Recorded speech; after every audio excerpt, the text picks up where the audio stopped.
Welcome to the first inaugural National Firescape Association.org review of websites, what you can do to get in and around all the various websites that are out there specific to and only for fire escapes. What I have up on the board right now, the National Firescape Association.org. A lot of people that use this is primarily fire inspectors, building inspectors, because we teach a 6-hour continuing ed course that's approved for additional credits. And so this is a great website to go look, because every time we record something nationwide, we basically would put it here. So we have video and inspections in the past 10 plus years that we've done from Maine to Florida, from Chicago to Texas, and from Seattle to San Diego. So a lot of the videos here. So let me just show you what that looks like. So when you get to the National Firescape Association, click on seminars, which is on this side over here. And with that, it'll open up, information about what a typical seminar is all about, what needs to be done. But let's click on something as simple as, let's do the first one, San Francisco or Oakland. Actually, click on the Oakland one. That's a good one. Oakland, California. But we've done, Toledo, Ohio, Massachusetts, Pennsylvania, New York, Virginia, Texas. We've done it all, okay? So as he sort of goes through a couple, you can see that the seminar, again, will be able to play. A lot of times there's inspectors in the class, and these are fire inspectors. So majority of the states, 40 out of 50 states, you're gonna have fire inspectors writing the violation to you, not the building inspectors. 10 out of the 50 states will be the building inspectors. So IFC 1104 will be the fire department, and the IBC code will be for the building department, okay? And as you can see, it's a seminar. We're starting to teach it now through Zoom classes due to COVID. But basically, it's question and answer. We learn a lot. They learn primarily at these classes not how to inspect fire escapes, but to make sure that the fire escapes are being properly inspected by one of three possible people: structural engineers, and there's good ones and bad ones, architects, good ones and bad ones, and certified fire escape inspectors, and there's good ones and bad ones, okay? So as you can see, you can play, you don't have to register, you don't have to log in or anything, and then by you playing it, it'll go through all that. And a lot of times these classes include a walk around. So at the very end, let's see if this one has it on the end of this one. There's a walk around that I do at their fire towers or such. So it's probably on another video. But a lot of times we'll just go through and be outside. We'll go into a downtown, and we may have a room with 20, 30, 40 inspectors, but only 10 or 15 inspectors will go out with me on the field. So now let's go back out of seminars, and let's take a look at awareness, codes. Let's click on codes. So the code is pretty simple. There's only two codes that you're going to be getting a violation on.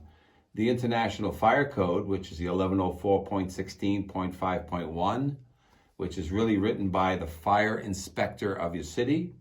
And it's just recently been adopted as of 2012 that all fire escapes in the US have to be inspected every 5 years. So if you can imagine, prior to that, not all the fire escapes are being inspected because they were mainly being controlled by IBC, but there was no 5-year rule. So if it ain't broke, don't fix it. So there was no violations coming out as much as they should have been. And that's why you have literally a 25 to 50 year gap in there where fire escapes were never inspected in some of these major cities. And just because the code came out in 2012 doesn't mean your state adopted it.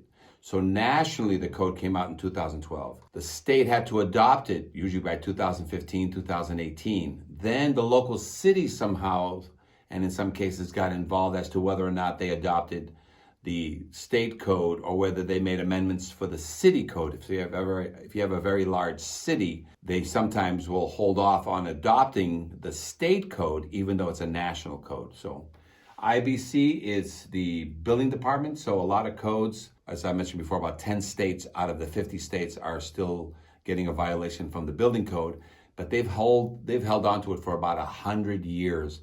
And there was no 5-year rule. And in some cases, there still is no 5-year rule under the IBC.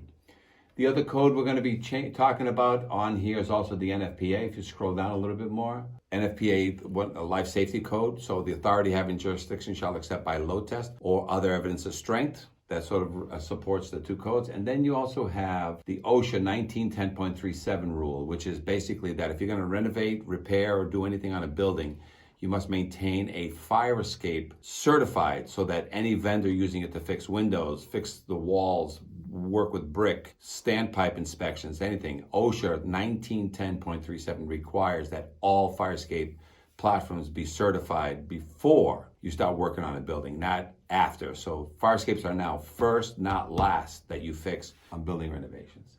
So a lot of the categories here on the right side, if you scroll, you can actually click a code. So some cities you can click and we'll try to have the most local code in that city, but that doesn't always work because sometimes they're going through changes. I've had cities where they have one thing listed on their website, but they're following the national model anyway. So each building inspector, each fire inspector will have his own decision as to which code he wants to follow, and some of them do get a little bit more stringent. Okay, so let's go to the news. The news basically is just some sad stories out there where people got hurt, injured.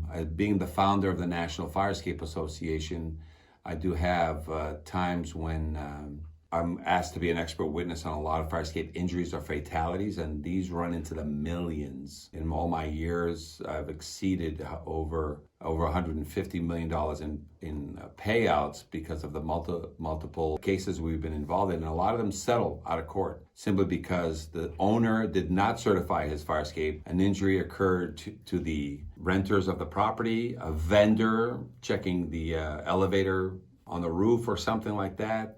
And sometimes, in some cases, even firefighters that got hurt during the course of their activity on a Firescape because the Firescape was not certified. It injured them, not because it was job related, but because it was neglect on the owner's side, and then a lot of these are settled out of court very quickly. Let's scroll on to, so that pretty much covers the National Firescape Association. And if you want to get information about a class, a Zoom class, we're more than welcome to speak with you and talk to you about it. A lot of these classes are free. We teach a 6-hour continuing ed class. We verify whether or not you're going to be acceptable to the ICC. So you can go to nationalfirescapeassociation.org, or you can just call the number that's on the website to schedule and speak with our director, and he'll basically be able to coordinate and contact with me so that we can make this happen. So let's go to a couple of websites. So the main thing about Firescape inspections is that you have two types of people that are going to be working on your Firescape. You have inspectors and you have repair guys, okay, vendors. So they both must be separate. They must be separately licensed. They must be separately insured. So let's talk about some of the issues with inspectors. But let's start off first with the Firescape Services network. So right now, what we have here is on the network, basically this is where you would come in for certifications, load testing, repainting, and restoration. So our job is to work with vendors out there. So some cases you have a vendor that can do the work, but he doesn't know what to do. You know what I'm saying? So we help by putting together a specification of exactly what needs to be done. It also involves 3 visits, no more than 5 on average, to, at the beginning of the project, outline everything, paint things, blue tape it, do whatever needs to be done, photograph it. There's a full video report, full photo report, full write-up, 1 inch thick. So a lot of this information. But a lot of times, the vendors that are out there, they're blue-collar guys. They just want to see, they want to be told what to do. So that's the main important thing. So the network is basically a place you'd go to find a group of architects, a group of engineers, a group of certified inspectors that have been certified through the National Firescape Association. It could also be a vendor who's certified through the National Firescape Association or not. Sometimes we've worked with vendors that are not part of the association, but they've agreed to follow the rules. And like most things, you want to make sure that they give you a 15 to 25 year warranty. On average, it's about a 15-year warranty, and that should get you through, on average, 3 inspection cycles every 5 years. So that's what the network is there for. And let me show you 2 of the members that belong to the network. Let's talk about engineers. Firescape engineers tends to work primarily on the commercial aspect. We have Firescape inspectors, which is a division of Firescape engineers, and what they do is the residential side. So I'll show you that part also. So let's talk about scroll down a little bit. As you can see, there's schedule and inspection, certify or load test, project oversight, or design build, meaning we can build something brand new from scratch that was never there. In some cases, that does occur, or to replace an old one with a new one, you want to get it up to current code today. So let's click on inspections and schedule an inspection so that we can just sort of walk you through what the steps are. So step one, let's get it inspected so that we can schedule an inspector out there. Step two, the inspector must walk the job. Inspector, whether he's a structural engineer, whether he is a registered architect in your state, or whether he's a certified Firescape inspector through the National Firescape Association or approved by your city official. So we have some people that are inspecting out there and they haven't even called your city official or your fire inspector to see if they're going to accept their document. So we guarantee acceptance by the city official or you don't pay us. And that's one of the reasons why we teach a class. So once the Firescape is inspected, you either pass or you fail. It's just an initial inspection. We need 30 minutes to an hour, and that's just going to talk to you about the fact that the Firescape had these issues. So we'll tell you what the problems are, not where they are and how many exactly exist and exactly how to fix it.